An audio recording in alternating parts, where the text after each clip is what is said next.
A very good morning students. First video lecture के अंदर हमने स्टार्ट किया था सॉलिड स्टेट, और सॉलिड स्टेट में से हमारे टोटल 4 टॉपिक इंपॉर्टेंट थे। और आज हम स्टार्ट कर रहे हैं अपना सेकंड चैप्टर, जिसका नाम है केमिकल काइनेटिक्स, रासायनिक बल गति। हमें इस चैप्टर में से भी 4 ही टॉपिक याद करने हैं। वो 4 टॉपिक्स अगर आप कर लेंगे बहुत इजी है। ये चैप्टर सबसे आसान भी होता है, और इन 4 टॉपिक्स में से ही आपको क्या क्वेश्चन पेपर के अंदर क्वेश्चंस मिल जाएंगे।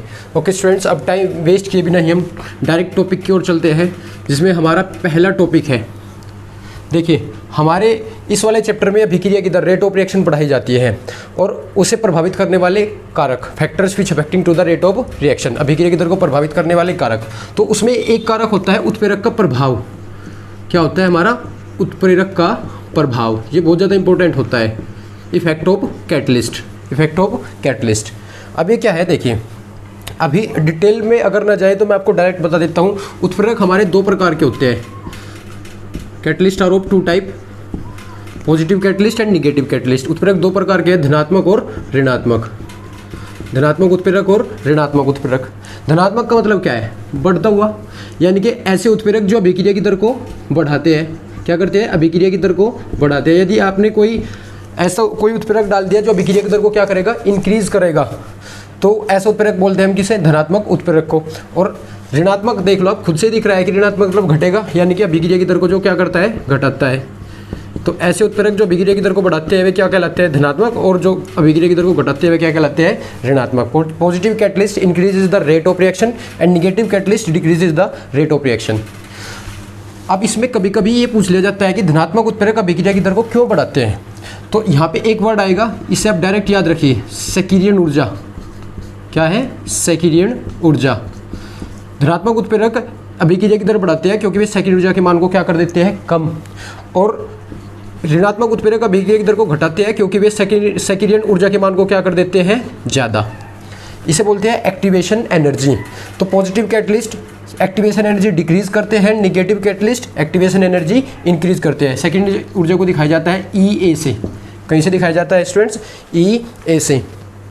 तो ये आपको याद रहेगा कि उत्प्रेरक का प्रभाव कैसे पड़ता है। यहाँ से गूगल पे पर्सन एमसीक्यू क्वेश्चन आ जाता है कि धनात्मक उत्प्रेरक अभिक्रिया की दर को बढ़ाते हैं क्योंकि, तो उसमें क्या आएगा? सेकंड ऊर्जा के मान को घटाते हैं, सेकंड ऊर्जा के मान को बढ़ाते हैं, सेकंड ऊर्जा पर कोई प्रभाव नहीं पड़ता है, इनमें से कोई नहीं। ऐसे 4 ऑप्शन बना लेता है। तो ओवरऑल आप याद रखिए, अभिक्रिया की दर को प्रभावित करने में एक रोल किसका होता है? उत्प्रेरक का। और उत्प्रेरक 2 प्रकार के होते हैं, और उनमें से भी एक घटाने वाला और एक बढ़ाने वाला। बस इतना याद रखिए, इससे आपका क्वेश्चन हो जाएगा। दूसरा जो हमारा टॉपिक है, छोटे छोटे टॉपिक आपको याद हो जाएंगे डायरेक्ट। दूसरा जो हमारा टॉपिक है वो क्या है हमारा? प्रथम कोटि की अभिक्रिया। मोस्ट इंपॉर्टेंट, प्रथम कोटि की अभिक्रिया। फर्स्ट ऑर्डर रिएक्शन के न्यूमेरिकल, इनके भी क्या हमें न्यूमेरिकल्स देखने हैं, इनके भी न्यूमेरिकल्स।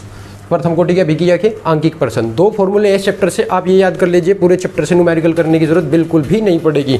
वे फॉर्मूले मैं नोट करा देता हूँ।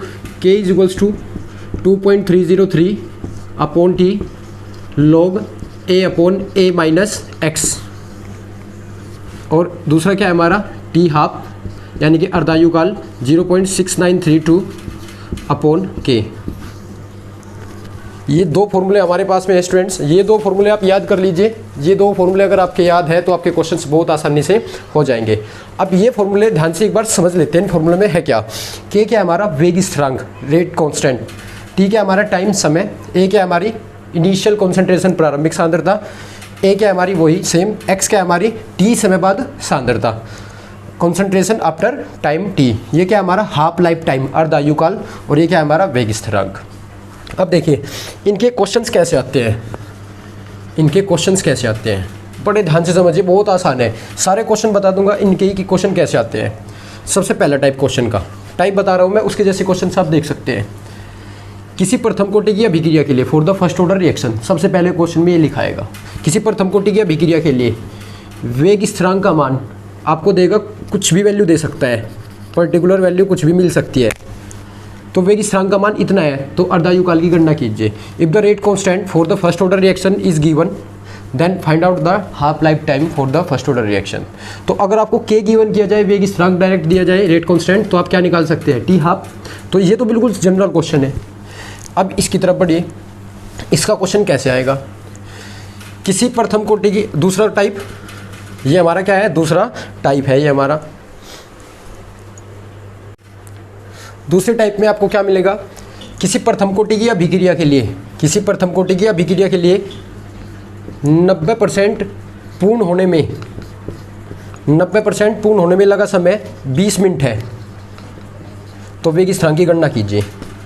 देखिए, किसी प्रथम कोटि की अभिक्रिया के लिए 90% पूर्ण होने में लगा समय 20 मिनट है, तो वेग स्थिरांक की गणना कीजिए। अब देखिए 90% पूर्ण होने में कितना समय लगा है, 20 मिनट, यानी कि टाइम कितना है, 20 है हमारा। और कितना परसेंट पूर्ण हुआ है, 90% पूर्ण हो गई है हमारी, यानी कि टाइम पर कितनी सांद्रता दी गई है, 90%। तो आप यहाँ पे क्या रखेंगे, 90%। अगर परसेंटेज में है तो प्रारंभिक सांद्रता आप कितनी मान लेंगे, 100%। तो यहाँ पे क्या लिखेंगे आप, k = 2.303 अपॉन कितना, 20 लोग, यहाँ पे 100/100 माइनस 90। तो आपका डायरेक्ट क्वेश्चन हो जाएगा। तो ये क्वेश्चन कैसा है, जिसमें एक सांद्रता दी गई हो, आपको एक कॉन्सेंट्रेशन दी गई हो और एक टाइम दिया गया हो। मैं इंग्लिश में बता देता हूँ। For first order reaction, if the time requires for 90% completion is 20 minute, what will be the rate constant. ऐसे क्वेश्चन आएगा आपका।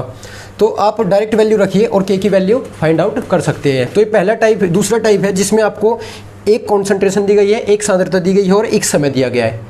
तो ये तो बहुत आसान है, आप डायरेक्ट फॉर्मूले में रखिए और कैलकुलेट कीजिए। तो ये तो बहुत ही आसान है। अब इसका एक टाइप और भी है, इसका एक टाइप और भी है इसी के जैसा बिल्कुल। ये टाइप समझिए आप कैसा है, थर्ड टाइप। देखिए अभी से समझिए, वो मैं आपको बोल दूं कि 60% पूर्ण होने में लगा समय, 60% पूर्ण होने में लगा समय 10 मिनट है। तो 90% पूर्ण होने में लगा समय ज्ञात कीजिए। देखिए ये इसका कौन सा, तीसरा टाइप, जिसमें दो सांद्रता है और एक टाइम है। दो सांद्रता है और एक हमारा टाइम है, दो कॉन्सेंट्रेशन है और एक टाइम है। किसी प्रथम कोटि की अभिक्रिया के लिए 60% पूर्ण होने में लगा समय 10 मिनट है और 90% पूर्ण होने में लगा समय क्या करना है, हमें फाइंड आउट करना है। तो इस टाइप का क्वेश्चन, तो ये ऐसे क्वेश्चंस है जिनमें दो सांद्रता और एक समय दिया गया हो। तो ये आप ऐसे क्वेश्चन कैसे करेंगे, यही फॉर्मूला लगेगा, यही फॉर्मूला। तो आप देखिए कैसे होगा। देखिए आप क्या कीजिए, जब दो सांद्रता और दो समय हो तो एक सांद्रता जिसके साथ समय दिया गया है उसके साथ के का यूज़ कीजिए। कैसे, 60% क्या है हमारा, x की वैल्यू, 10 मिनट क्या है हमारी, t की वैल्यू, a कितना है हमारा 100। तो यहाँ से क्या निकल जाएगा, k निकल कर आ जाएगा। k की वैल्यू जो भी आएगी उसे मान लीजिए आप समीकरण 1, उसे कितना एज्यूम कर लीजिए, इक्वेशन फर्स्ट। अब क्या कीजिए, अब फिर दोबारा k फाइंड आउट। अब क्या करिए, आपके पास में क्या है, 90% है, आपके पास में क्या है 90%, और 90% क्या हमारा x, यानी कि यही फॉर्मूला दोबारा लगाइए। जब समीकरण आपकी फर्स्ट बन जाएगी तो आप ये दोबारा फॉर्मूला लगाइए। ये यहाँ पे क्या है, दोबारा फॉर्मूला लगाओगे, x कितना है हमारा 90%। यहाँ से आप क्या निकाल लेंगे, टाइम तो पूछा आपसे, तो आप टाइम निकाल लेंगे। बट आपको कहीं की ज़रूरत होगी, k की, आपको ज़रूरत होगी k की। k कहाँ पे है हमारा, k हमारा कहाँ पे है, पहली समीकरण में है, जो हमने पहली समीकरण से निकाल रखा है। तो ओवरऑल आप समझिए, इसी फॉर्मूले को दो बार लगाते हैं, कब, जब दो सांद्रता और एक समय दिया गया हो। कैसे, पहले वाले डाटा से, जो पहले डाटा है परसेंटेज और हमारा क्या है टाइम है, उससे हम k निकाल कर समीकरण 1 मान लेंगे। और फिर हम क्या करेंगे, दोबारा यही फॉर्मूला लगाएंगे, उसमें x की वैल्यू 90% जो भी उसने बोली है वो रखेंगे। और वो टाइम निकालने के लिए हमें बस किसकी आवश्यकता होगी, k की। a हमेशा कितना रहेगा 100। तो ये आपका ये वाला टाइप भी पूरा हो जाएगा। कर सकते हैं आप इसे। तो आप इसका एक या दो क्वेश्चन जो मैंने क्वेश्चन किया है यही करके देख लीजिए, आपका आंसर आ जाएगा। ये हमारा इसी के पार्ट है जो हमारा टॉपिक चला हुआ है। अब इसका एक टाइप और आता है, ये सबसे ज़्यादा पेपर में आता है, सबसे ज़्यादा। अब ये कैसे आता है, देखिए मैं आपको इसका यूज़ करके दिखाता हूँ।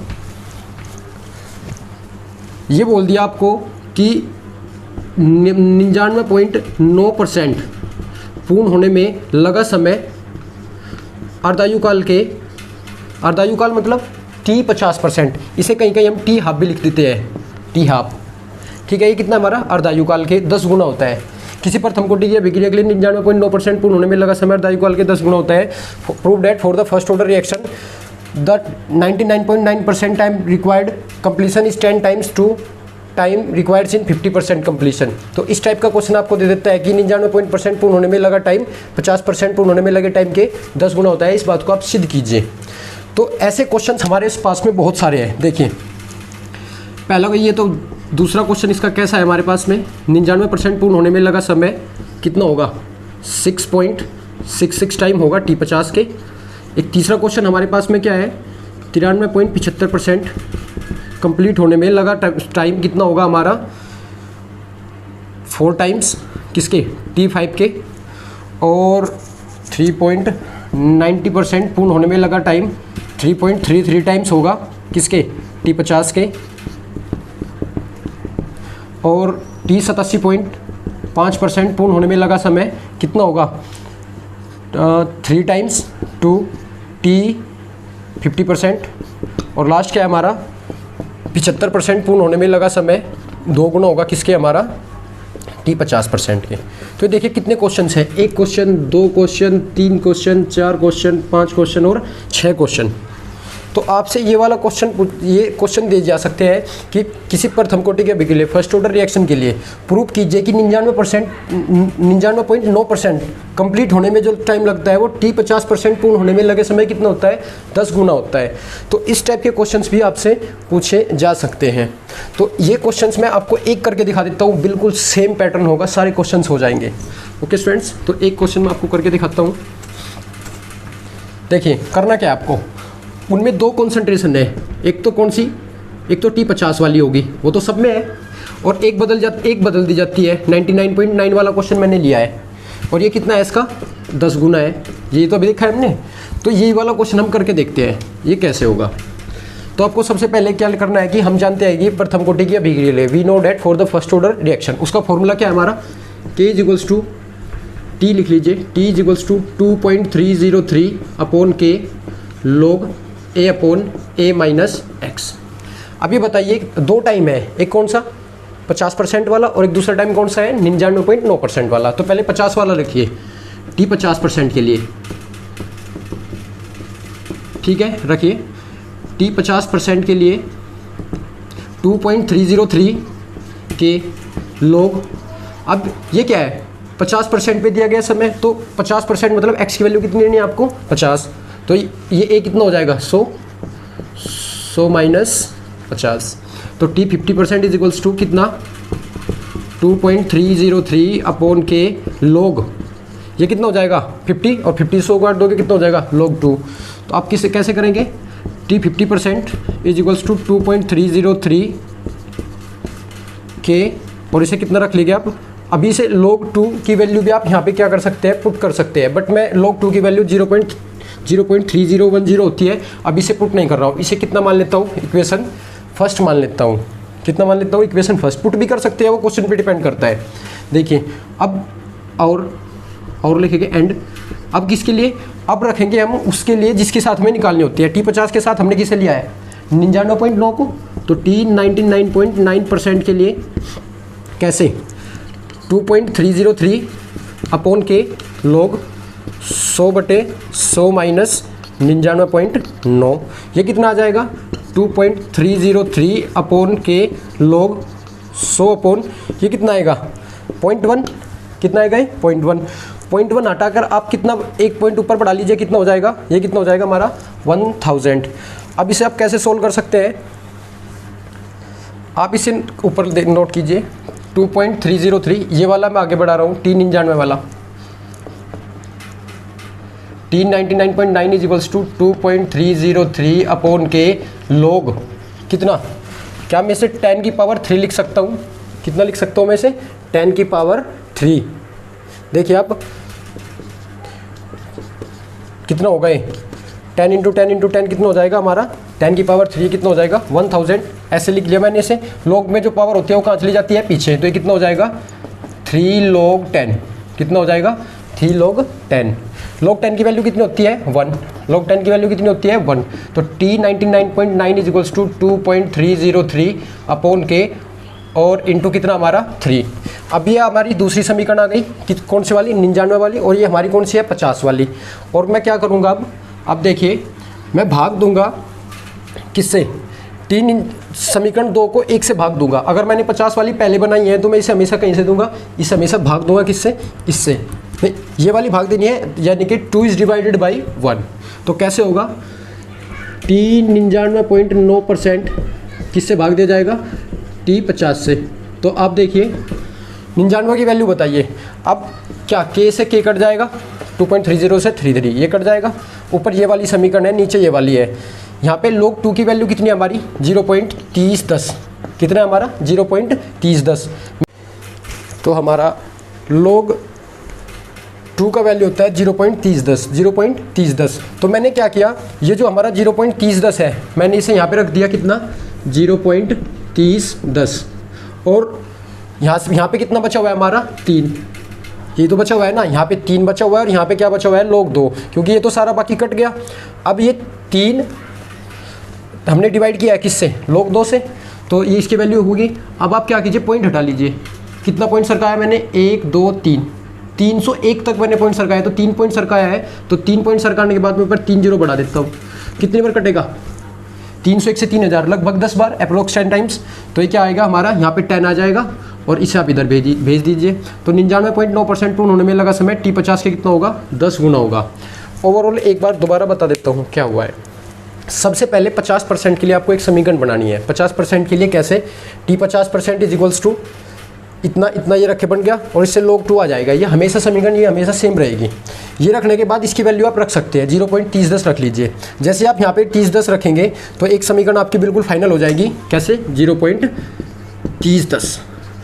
अब वो जिसके साथ प्रूव करा रहा है, किसके साथ, 90% के साथ, 75% के साथ, जिसके साथ भी आपको साथ प्रूव करा रहा है उसकी दूसरी समीकरण बनाइए। और फिर समीकरण 2 को डिवाइड कर दीजिए किससे, 1 से। तो ओवरऑल कटने के बाद जो उसने मांगा है वो आपको ऑटोमेटिक आएगा। और इन क्वेश्चंस का फ़ायदा ये है कि इनका आंसर आपको पता है, आपको डिवाइड करने के बाद डायरेक्ट भी रख सकते हो। क्यों, क्योंकि उसने कहा है कि सिद्ध कीजिए, तो ऑटोमेटिक वो चीज़ सिद्ध हो जाएगी। तो ये क्वेश्चंस बहुत आसान है। इस टाइप में से भी क्वेश्चन आता ही आता है। जो 10 टाइम्स वाला क्वेश्चन है ये हर साल ही लगभग बोर्ड के पेपर में आता रहता है। अदरवाइज इनमें से कोई सा भी आ सकता है, आप इसे डायरेक्ट याद रखिए। ओके स्टूडेंट्स, तो ये हमारा टॉपिक ख़त्म हुआ। नेक्स्ट टॉपिक है हमारा वेग स्थिरांक की इकाई। वेग स्थिरांक यानी कि रेट कांस्टेंट, रेट कांस्टेंट, वेग स्थिरांक की इकाई। इकाई मतलब इसकी जो यूनिट होती है वो क्या होगी। अब इसकी जो यूनिट होती है के की, वो डिपेंड करती है किस पर, कोटि पर। किस पर डिपेंड करती है, ऑर्डर पर, ऑर्डर ऑफ द रिएक्शन की। वो अभिक्रिया किस कोटि की है, प्रथम कोटि की, द्वितीय कोटि की, शून्य कोटि की। ठीक है स्टूडेंट्स, तो इसके लिए इसकी जो इकाई है वो बहुत महत्वपूर्ण होती है। इससे थोड़ा ध्यान से समझिए, इसका MCQ क्वेश्चन आता है। कैसे, इसकी जो इकाई का फॉर्मूला है, मैं आपको ओवरऑल फॉर्मूला बता देता हूँ। मोल की पावर 1 - n, लीटर की पावर n-1 और सेकंड इनवर्स। अब इससे ही सबकी इकाई बनेगी। अब जहाँ पे n क्या है, n है यहाँ पे क्या, कोटि। अब क्वेश्चन कैसे आएगा, मैं क्वेश्चन बता देता हूँ। किसी प्रथम कोटि की अभिक्रिया के लिए, फर्स्ट ऑर्डर रिएक्शन के लिए वेग स्थिरांक की इकाई बताइए। प्रथम कोटि की अभिक्रिया के लिए फर्स्ट ऑर्डर रिएक्शन के लिए यूनिट ऑफ रेट कांस्टेंट बताइए, रेट कांस्टेंट की यूनिट बताइए। तो उसने क्या बोल दिया, प्रथम कोटि यानी कि n की वैल्यू कितनी है, 1। तो ये आपको यहाँ पुट करनी है। मोल की पावर कितना है हमारा, 1 - कितना, प्रथम कोटि है तो 1 रखिए, लीटर की पावर 1 - 1 और सेकंड इनवर्स।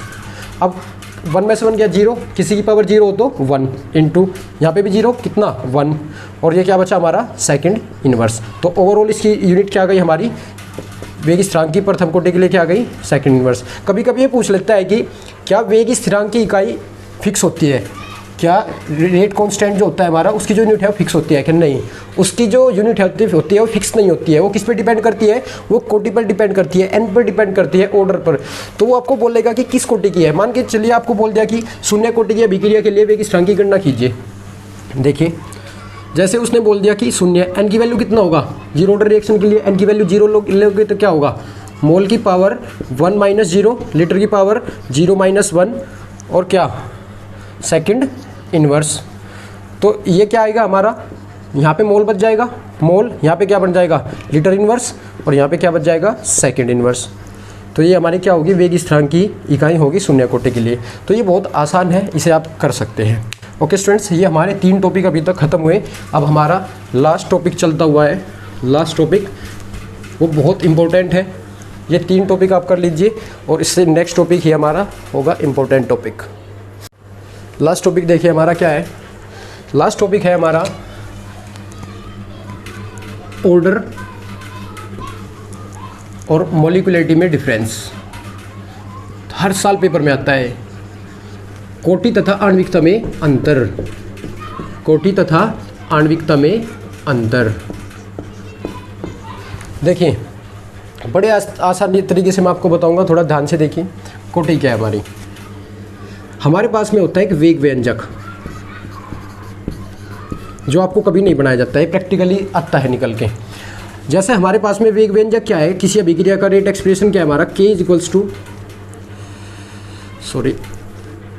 अभिक्रिया की दर, रेट ऑफ रिएक्शन, अभिक्रिया की दर ROR, रेट ऑफ रिएक्शन क्या है हमारी, K A की पावर 1 और B की पावर 1। ये हमारा वेग व्यंजक है किसी भी अभिक्रिया के लिए, ये आपको दिया जाता है। बस आपको यहाँ पे कोटि की परिभाषा समझनी है। तो ये जो हमें वेग व्यंजक दिया गया है, रेट एक्सप्रेशन दिया गया है, इसके अंदर अभिकारक की सांद्रता के ऊपर लगी घातों के योग को अभिक्रिया की कोटि कहा जाता है। ये अभिकारक है, जैसे हमारे पास अभिक्रिया है A + B मेक्स C, तो ये उत्पाद होते हैं, प्रोडक्ट होते हैं और ये हमारे रिएक्टेंट होते हैं, अभिकारक होते हैं। तो जो ये अभिकारक है A और B, इनके ऊपर जो पावर लगी है, जो घात लगी है, इनके जो सम होगा वो क्या कहलाएगा, इसका ऑर्डर कहलाएगा। तो मैं क्या बोल सकता हूँ, ऑर्डर यानी कि कोटि बराबर 1 + 1 बराबर कितना होगा, 2, यानी कि द्वितीय कोटि। तो वेग व्यंजक के अंदर रिएक्टेंट यानी वेग व्यंजक के अंदर अभिकारक की सांद्रता के ऊपर लगी घातों के योग को उस अभिक्रिया की कोटि कहा जाता है। Order is the sum of the powers raised over the concentration terms in rate expression is called order of the reaction. तो कॉन्सेंट्रेशन रेट एक्सप्रेशन के अंदर कॉन्सेंट्रेशन टर्म्स के ऊपर जो पावर लगी होगी उनके सम को क्या बोलेंगे, हम उसका ऑर्डर, कोटि बोलेंगे उसकी। तो ये तो आपको याद हो जाएगा। दूसरा आणविकता क्या होती है आणविकता देखिए क्या होती है। जैसे हमारे पास में ये अभिक्रिया है A + B, सॉरी लाइट चली गई। स्टूडेंट्स आपको कोटि समझ आ गई होगी। अब देखते हैं हम आणविकता। जैसे हमारे पास ये अभिक्रिया है A + B makes A2B3, A2B3, 2 यहाँ पे लगा लीजिए और 3 यहाँ पर। अभी कोई अभिक्रिया है, इसकी आपको कोटि आणविकता बतानी है। तो आप ऐसे नहीं बताएंगे 2 इसके भाग ले रहे हैं और 2 इसके, 2 मॉलिक्यूल्स इसके और 3 मॉलिक्यूल्स इसके, तो इसकी आणविकता कितनी है, 5 है। तो हम क्या करते हैं, हम उसके तीव्र पद और धीमे पद की बात करते हैं। जैसे आपको वो देगा कि A + A makes A2 and B + B makes B3, क्या होगा, B3, और फिर A2 + B3 मेक्स A2B3। आपको ये पूरी क्रिया विधि इस अभिक्रिया की दी गई है कि यह अभिक्रिया ऐसे पूर्ण हुई है। तो इसमें लिख कर देगा तीव्र पद, क्या लिख कर दिया, तीव्र पद। मान लीजिए यहाँ पे लिख कर दिया उन्होंने क्या, धीमा पद, और फिर यहाँ पे क्या लिख कर दे दिया उन्होंने, तीव्र पद। तो किसी अभिक्रिया की स्लो स्टेप और फास्ट स्टेप, तो किसी रिएक्शन की जो मॉलिक्यूलरिटी होती है, जो आणविकता होती है, वो उसके धीमे पद से बताई जाती है। धीमे पद में अभिकारक के कितने अनुभाग ले रहे हैं, कितने, एक इसका और एक इसका, टोटल कितने हैं, 3। तो इस अभिक्रिया की जो आणविकता है वो कितनी है, 3 है। तो ओवरऑल एक बार आप डेफिनेशन देख लीजिए। प्रथम कोटि किसे बोलते हैं, वेग व्यंजक के अंदर सांद्रताओं के ऊपर लगी घातों के योग को अभिक्रिया कोटि कहा जाता है। मॉलिक्यूलरिटी क्या है हमारी, किसी अभिक्रिया के धीमे पद में भाग लेने वाले अणुओं की संख्या उस अभिक्रिया की आणविकता कहलाती है। Number of molecules of reactant taking part in slow step is called molecularity of the reaction. तो इनमें अंतर सबसे ज़्यादा आता है। तो डेफिनेशन डिफरेंस देखिए। सबसे पहले आप इसकी डेफिनेशन लिखिए, परिभाषा, और इसकी डेफिनेशन लिखिए, बिल्कुल लिख सकते हैं आप। दूसरा, कोटि शून्य हो सकती है, ऑर्डर में भी 0, बट मॉलिक्यूलरिटी 0 नहीं हो सकती। जो आणविकता है शून्य नहीं हो सकती। आणविकता शून्य होने का मतलब है धीमे पद में भाग लेने वाले की संख्या कितनी है, 0 है, तभी तो 0 आएगी। अगर वो 0 है तो इसका मतलब अणु भाग नहीं ले रहे हैं। जब अणु भाग लेंगे तो अभिक्रिया भी नहीं होगी, तो कोई अभिक्रिया ही नहीं है, तो ये कभी भी शून्य नहीं होती है, इसका कुछ ना कुछ वैल्यू होती है। तीसरा, जो ऑर्डर है वो फ्रैक्शनल हो सकता है। फ्रैक्शनल मतलब भिन्न के रूप में हो सकता है। कोटि भिन्न के रूप में आ सकती है, जबकि आणविकता भिन्न के रूप में फ्रैक्शनल नहीं होती है। ये एक पूर्ण वैल्यू होती है, ये फ्रैक्शनल नहीं होती है, भिन्न नहीं होता है, इसमें भिन्न होता है। मतलब कोटि की वैल्यू आपको आ सकती है 2/3 क्या 1/3। और ये आणविकता कैसी आएगी 1 2 3 4, एक कंप्लीट वूल नंबर होगा। Okay students. और फोर्थ सबसे बेसिक डिफरेंस होता है, सबसे इंपॉर्टेंट होता है ऑर्डर जो है अभी आप किसी भी रिएक्शन का ऑर्डर कभी देख के नहीं बता सकते। ऑर्डर बताने के लिए, कोटि बताने के लिए हमेशा क्या करना पड़ता है, एक्सपेरिमेंट करना पड़ता है। इसलिए एक एक्सपेरिमेंटल वैल्यू है। ये कैसा मान है, एक प्रयोगात्मक मान है। प्रयोगात्मक मतलब प्रयोग करने से ही पता लगता है। और ये कैसा है हमारा, ये एक सैद्धांतिक मान है, थ्योरेटिकल वैल्यू है। मतलब आप इसे देखकर भी, अभिक्रिया को देखकर भी बता सकते हैं। तो ये देखकर बताया जा सकता है, लेकिन ये देखकर कभी भी अभिक्रिया को नहीं बताया सकता, इसके लिए एक्सपेरिमेंट करना होता है। ओके स्टूडेंट्स, तो आपको कोटि और आणविकता में अंतर समझ आ गया होगा, आप इसे नोट कर लीजिए। एक छोटी सी बात और रह गई है, वो बता देता हूँ, ये चैप्टर फिर फिनिश हो जाएगा। आपको कुछ भी अन्य पढ़ने की ज़रूरत, अदर पढ़ने की आवश्यकता नहीं है। तो नेक्स्ट क्या है हमारा, नेक्स्ट होगा हमारा सूड मत देना किसी को, सूडो यूनिमोलिकुलर रिएक्शन। ये क्या होता है, छद्म एकाणुक अभिक्रिया। क्या है हमारा, छद्म एकाणुक अभिक्रिया। ये इंपॉर्टेंट होती है, ये भी आती है। तो छद्म एकाणुक अभिक्रिया होती है। छद्म मतलब छल करना, छल करना मतलब दिखता कुछ और पाता कुछ और है। एकाणुक यानी कि जिनकी आणविकता एक हो, यूनिमोलिकुलर जिनकी मोलिकुलरिटी 1 हो। तो देखिए ये हमारा CH3 COO C2H5। अभी याद रखने की आपको ज़रूरत नहीं है, बस आपको एक बात यहाँ से याद रखनी होगी, वही आप देख लीजिए। CH3 COOH और प्लस C2H5OH। यहाँ से देखिए कितने अणु भाग ले रहे हैं, 2। तो इसकी आणविकता कितनी है, 2। परंतु एकाणुक होगी रियल में, दिखने में कितनी है, ये इसकी जो आणविकता है वो कितनी है, ये द्विअणुक है, एकाणुक नहीं है, क्योंकि 2 अणु भाग ले रहे हैं। ठीक है, परंतु ये कितनी है, एकाणुक। तो दिख कितना रहा है, द्विअणुक यानी कि बाइमोलिकुलर दिख रही है, और है कितनी, यूनिमोलिकुलर। तो ऐसी रिएक्शंस जिनकी आणविकता प्रतीत तो कितनी होती हो, द्वितीय तृतीय से ज़्यादा, और हो कितनी वे, एकाणुक। और होता क्यों है ये, क्योंकि वाटर जो है ना वो अधिक मात्रा में होता है और ये सांद्रता को प्रभावित नहीं करता है।